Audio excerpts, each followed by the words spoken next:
नेपाल और भारत के बीच दोस्ती की जड़ें बहुत गहरी हैं और सांस्कृतिक, धार्मिक, आर्थिक और राजनीतिक संबंधों की विशेषता है। ये रिश्ता सदियों पुराना है, जिसमें सहयोग, साझा विरासत और कभी-कभी तनाव भी शामिल हैं। यहाँ नेपाल भारत मैत्री के इतिहास का विस्तृत विवरण दिया गया है। प्राचीन और मध्यकालीन काल, सांस्कृतिक और धार्मिक संबंध। नेपाल और भारत के बीच सांस्कृतिक और धार्मिक संबंध प्राचीन काल से हैं। दोनों देश अपनी धार्मिक विरासत का एक महत्वपूर्ण हिस्सा साझा करते हैं, मुख्य रूप से हिंदू धर्म और बौद्ध धर्म। बुद्ध, जिनका जन्म लुम्बिनी, वर्तमान नेपाल में हुआ था, और भारत से नेपाल तक बौद्ध धर्म का प्रसार, दोनों देशों के बीच एक महत्वपूर्ण कड़ी रहे हैं। व्यापार और वाणिज्य। पूरे इतिहास में नेपाल और भारत ने व्यापक व्यापार और वाणिज्य में भाग लिया है। नेपाल भारत को तिब्बत और चीन से जोड़ने वाले व्यापार मार्गों का एक महत्वपूर्ण हिस्सा था।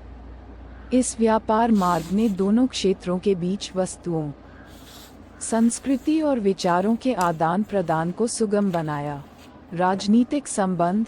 मध्यकालीन समय में भारत के विभिन्न राजवंशों, जैसे मौर्य और गुप्त, ने नेपाल के शासकों के साथ संपर्क बनाए रखा। ये संबंध अक्सर कूटनीति, व्यापार और कभी-कभी संघर्ष पर आधारित होते थे, लेकिन बड़े पैमाने पर शांतिपूर्ण रहे। औपनिवेशिक काल। भारत में ब्रिटिश राज, सुगौली की संधि 1815-16, ब्रिटिश ईस्ट इंडिया कंपनी और नेपाल ने एंग्लो नेपाली युद्ध 1814-1816 के बाद सुगौली की संधि पर हस्ताक्षर किए। इस संधि ने नेपाल की सीमाओं को स्थापित किया और कुछ क्षेत्रों को अंग्रेजों को सौंप दिया। इसने ब्रिटिश भारत और नेपाल के बीच एक औपचारिक राजनयिक संबंध की शुरुआत को चिन्हित किया। नेपाल में राणा शासन। राणा शासन 1846-1951 के दौरान नेपाल ने ब्रिटिश भारत के साथ घनिष्ठ संबंध बनाए रखा। राणाओं ने 1857 के सिपाही विद्रोह और विश्व युद्धों जैसे विभिन्न संघर्षों में सैन्य सहायता प्रदान करते हुए खुद को अंग्रेजों के साथ जोड़ लिया। ये संबंध राणाओं के लिए नेपाल के भीतर अपनी राजनीतिक शक्ति को सुरक्षित रखने और ब्रिटिश उपनिवेशवाद से नेपाल की संप्रभुता को बनाए रखने के लिए फायदेमंद था। स्वतंत्रता के बाद की अवधि 1947 से शांति और मैत्री की संधि 1950। 1947 में भारत की स्वतंत्रता के बाद नेपाल और भारत ने 1950 में शांति और मैत्री की संधि पर हस्ताक्षर किए। इस संधि ने द्विपक्षीय संबंधों के लिए एक औपचारिक रूपरेखा स्थापित की, जिसमें एक दूसरे की संप्रभुता के लिए परस्पर सम्मान और एक दूसरे के आंतरिक मामलों में हस्तक्षेप न करना शामिल था। इसने खुली सीमाओं, लोगों की मुक्त आवाजाही और करीबी आर्थिक और सुरक्षा सहयोग का भी प्रावधान किया। नेपाल में राजनीतिक विकास। भारत ने निरंकुश राणा शासन के खिलाफ नेपाल में लोकतांत्रिक आंदोलन का समर्थन करने में महत्वपूर्ण भूमिका निभाई, जिसकी परिणति 1951 में नेपाल में राजनीतिक परिवर्तन के रूप में हुई, जिससे एक संवैधानिक राजतंत्र और बहुदलीय लोकतंत्र की स्थापना हुई। आर्थिक और विकास सहायता। भारत नेपाल के विकास में एक महत्वपूर्ण भागीदार रहा है, जिसने पर्याप्त आर्थिक सहायता, तकनीकी सहायता और निवेश प्रदान किया है। नेपाल में विभिन्न बुनियादी ढांचा परियोजनाओं, शैक्षणिक संस्थानों और स्वास्थ्य सुविधाओं को भारतीय सहायता से वित्त पोषित किया गया है। समकालीन काल। सुरक्षा और सामरिक संबंध। भारत और नेपाल ने सुरक्षा मामलों पर, विशेष रूप से अपनी खुली सीमा पर, जो अवैध गतिविधियों और सीमा पार आतंकवाद से संबंधित चुनौतियों का सामना करती है, निकट सहयोग किया है। दोनों देश नियमित रूप से सैन्य अभ्यास करते हैं और उनके पास एक मजबूत रक्षा सहयोग ढांचा है। आर्थिक अंतर्निर्भरता। भारत नेपाल के सबसे बड़े व्यापारिक साझेदारों में से एक है और विदेशी निवेश का एक महत्वपूर्ण स्रोत है।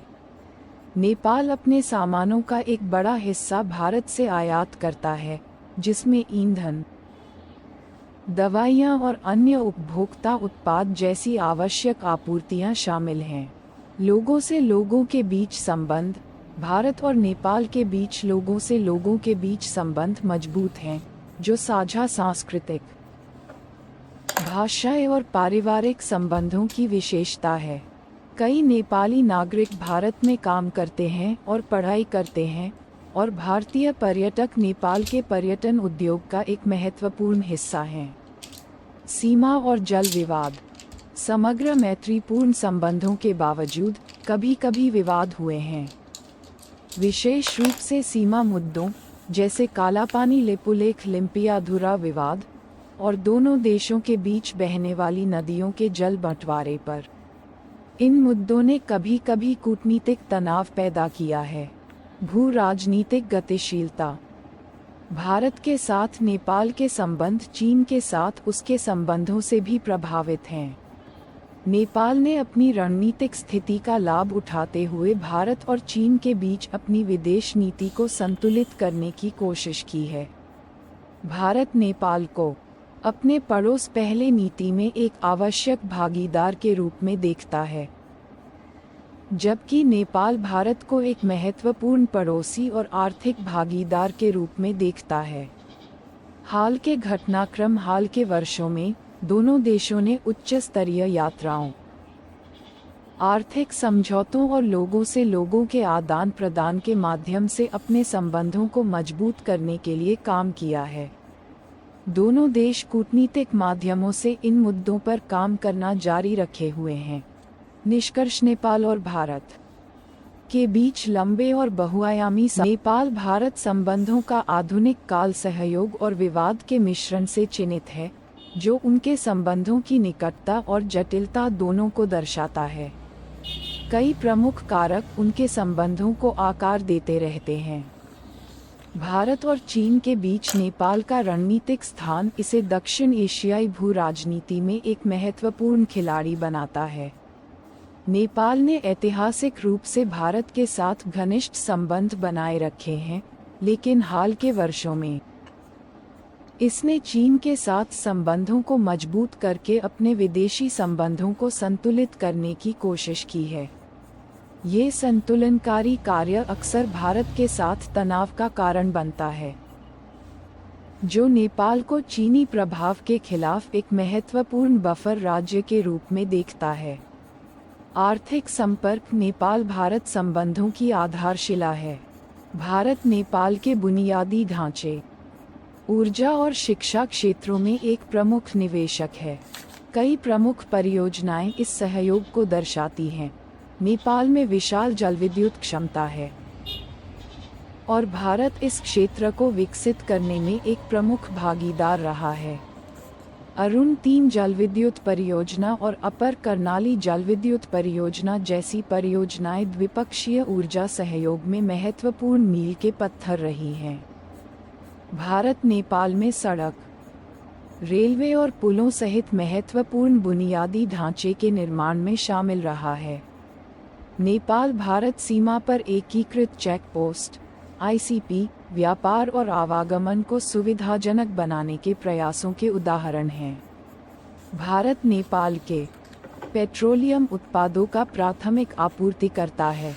दोनों देशों ने 2019 में मोतिहारी अमलेखगंज पेट्रोलियम पाइपलाइन का उद्घाटन किया, जो दक्षिण एशिया में पहली सीमा पार पेट्रोलियम पाइपलाइन है, जिसका उद्देश्य परिवहन लागत को कम करना और नेपाल के लिए एक विश्वसनीय ईंधन आपूर्ति सुनिश्चित करना है। मानवीय सहायता और आपदा प्रतिक्रिया। भारत प्राकृतिक आपदाओं के दौरान नेपाल को मानवीय सहायता प्रदान करने में तत्पर रहा है। नेपाल में 2015 के भूकंप के दौरान भारत बचाव दल चिकित्सा आपूर्ति और वित्तीय सहायता भेजकर सहायता के साथ प्रतिक्रिया देने वाले पहले देशों में से एक था। इस तरह के प्रयासों से सद्भावना मजबूत हुई है। हालांकि सहायता और पुनर्निर्माण प्रयासों के प्रबंधन ने कभी-कभी घर्षण भी पैदा किया है। सांस्कृतिक और धार्मिक पर्यटन नेपाल भारत संबंधों का एक और महत्वपूर्ण पहलू है। काठमांडू में पशुपतिनाथ मंदिर और जनकपुर में जानकी मंदिर जैसे हिंदू तीर्थ स्थलों के दर्शन के लिए हर साल हजारों भारतीय नेपाल आते हैं। इसी तरह कई नेपाली भारत के धार्मिक स्थलों जैसे वाराणसी, हरिद्वार और चार धाम तीर्थयात्रा पर जाते हैं। ये धार्मिक पर्यटन लोगों के बीच मजबूत संपर्क और आर्थिक संबंधों को बढ़ावा देता है। नेपाल और भारत के बीच राजनीतिक संबंधों में उतार चढ़ाव देखा गया है। खासकर दोनों देशों में सरकार बदलने के साथ नेपाल में राजनीतिक दलों के पास अक्सर भारत के साथ संबंधों पर अलग अलग विचार होते हैं, जो घनिष्ठ सहयोग से लेकर अधिक स्वतंत्रता और विदेशी संबंधों के विविधीकरण के आह्वान तक होते हैं। 2015 में एक महत्वपूर्ण तनाव तब हुआ जब नेपाल ने एक नया संविधान लागू किया, जिसका नेपाल में कुछ जातीय समूहों द्वारा विरोध किया गया और भारत से असंतोष हुआ, जिसने संविधान की समावेशिता पर चिंता व्यक्त की। यह नेपाल भारत सीमा पर नाकाबंदी के साथ हुआ, जिससे नेपाल में आवश्यक वस्तुओं की भारी कमी हो गई, जबकि भारत ने आधिकारिक नाकाबंदी लगाने से इनकार किया। इस घटना ने एक बड़ी कूटनीतिक दरार पैदा कर दी और नेपाल को व्यापार और आपूर्ति मार्गों के विकल्प के रूप में चीन के साथ घनिष्ठ संबंध बनाने के लिए प्रेरित किया। काला पानी, लिपुलेख और सुस्ता जैसे सीमावर्ती क्षेत्रों पर विवाद नेपाल भारत संबंधों में एक आवर्ती मुद्दा रहा है। 2019 में भारत ने अनुच्छेद 370 को निरस्त करने के बाद एक नया राजनीतिक मानचित्र जारी किया, जिसमें विवादित कालापानी क्षेत्र को भारतीय क्षेत्र के हिस्से के रूप में दर्शाया गया। इसके कारण नेपाल में विरोध प्रदर्शन हुए और 2020 में नेपाल ने अपना खुद का मानचित्र जारी किया, जिसमें विवादित क्षेत्रों को नेपाल का हिस्सा दिखाया गया। इस तरह के विवादों से कभी कभी तनाव बढ़ जाता है, लेकिन आमतौर पर कूटनीतिक बातचीत के जरिए इसे सुलझा लिया जाता है। द्विपक्षीय संबंधों को आकार देने में जनता की धारणा और मीडिया प्रतिनिधित्व महत्वपूर्ण भूमिका निभाते हैं। कई बार दोनों देशों के मीडिया ने राष्ट्रवादी भावनाओं और गलतफहमियों को हवा दी है, खासकर कूटनीतिक तनाव के दौर में।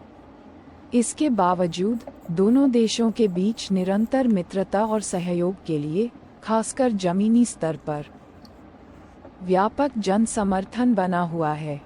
आगे की ओर देखते हुए नेपाल भारत संबंधों के सामने अवसर और चुनौतियां दोनों हैं। विशेष रूप से व्यापार, निवेश और बुनियादी ढांचे के विकास में गहन आर्थिक एकीकरण की संभावना है। दोनों देश बेहतर कनेक्टिविटी और बेहतर कनेक्टिविटी से लाभ उठा सकते हैं।